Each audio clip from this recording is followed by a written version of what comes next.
মালদহের চাঁচলে মহানন্দা নদীতে বালি মাফিয়াদের দৌরাত্মে ফুঁসছে গ্রামবাসীরা। অভিযোগ, প্রশাসনের মদতে নদীর বুক থেকে প্রকাশ্য বালি তুলে পাচার করছে দুষ্কৃতীরা। স্থানীয়দের দাবি, বহুবার প্রশাসনের কাছে অভিযোগ জানানো হলেও কোনো ব্যবস্থা নেওয়া হয়নি। কখনো লুকিয়ে চুরি, কখনো প্রকাশ্যে জেসিবি মেশিন দিয়ে বালি কাটার ঘটনা ঘটছে। এতে নদীর স্বাভাবিক প্রবাহ বাধাগ্রস্ত হচ্ছে, বাস্তুতন্ত্র ও কৃষিজমি ধ্বংসের মুখে। শুক্রবার চাঁচল 2 নম্বর ব্লকের বাহারাবাদ গ্রামের শতাধিক মানুষ মহানন্দা নদীর চরে দাঁড়িয়ে টায়ার জ্বালিয়ে তুমুল বিক্ষোভ দেখান। প্রশাসনিক আধিকারিকদের বিরুদ্ধে মাফিয়াদের মদত দেওয়ার অভিযোগ তুলে প্রতিবাদে সোচ্চার হন গ্রামবাসীরা। তবে বালি উত্তোলনকারী সংস্থার কর্ণধার দাবি করেছেন, সমস্ত কাজ সরকারি অনুমোদন ও টেন্ডার মেনেই হচ্ছে। তিনি অভিযোগ করেন, কিছু স্বার্থান্বেষী ব্যক্তি ইচ্ছাকৃতভাবে বিক্ষোভ সংগঠিত করছে। এই ঘটনার পর এলাকায় চাঞ্চল্য ছড়িয়েছে। প্রশাসনের ভূমিকা নিয়েও প্রশ্ন উঠছে। Bureau report, news prime Times. বাড়ি ঘর, মন্দির, মসজিদ, ইটগাড়া নদীর তলে চলে যাচ্ছে। আচ্ছা, কারা বালিটা কাটছে? বালিটা কারা কাটছে ছেড়ে বুঝতে পারছি না। আমরা দেখছি শক্তি দেখে বালিমা ফিরে কাটছে। আচ্ছা, কখন কখন কাটছে?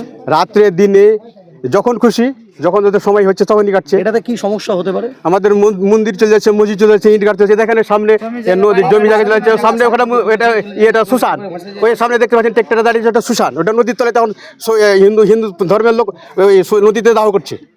কি চাইছেন আপনারা? আমরা চাইছি যে করা হোক।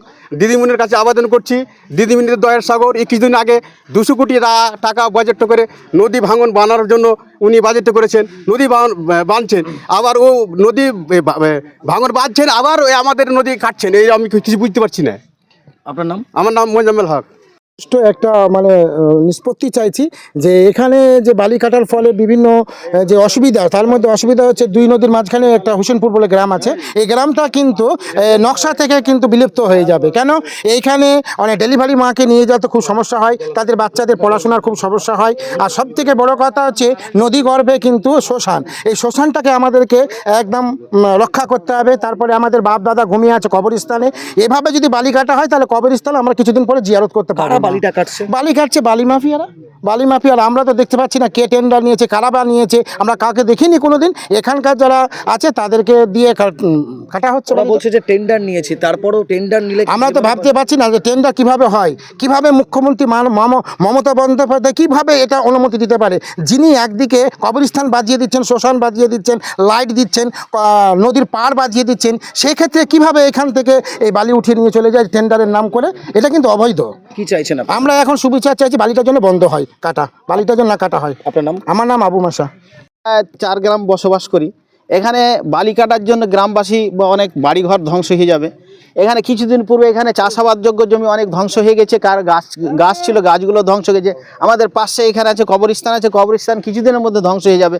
আমার বাবা মা অনেকে গেছে, মারা গেছে, অনেকের আত্মীয় স্বজন মারা গেছেন। এখানে কবরস্থান কবরে আছে, সেই কবরগুলো উড়ে চলে যাবে। তাই আমরা বলছি বালিটা কাটছে? বালি কাটছে এখানকার, শুনছি বালি মাফিয়ারাই। এখানকার কে টেন্ডার নিয়েছে, কে বা নিয়েছে আমরা ওর আগে দেখতেও পাইনি বা দেখিও নি। এখানকার কিছু দুষ্কৃতী তারা নিজের ইন্ধনে এটা বালি কাটছে।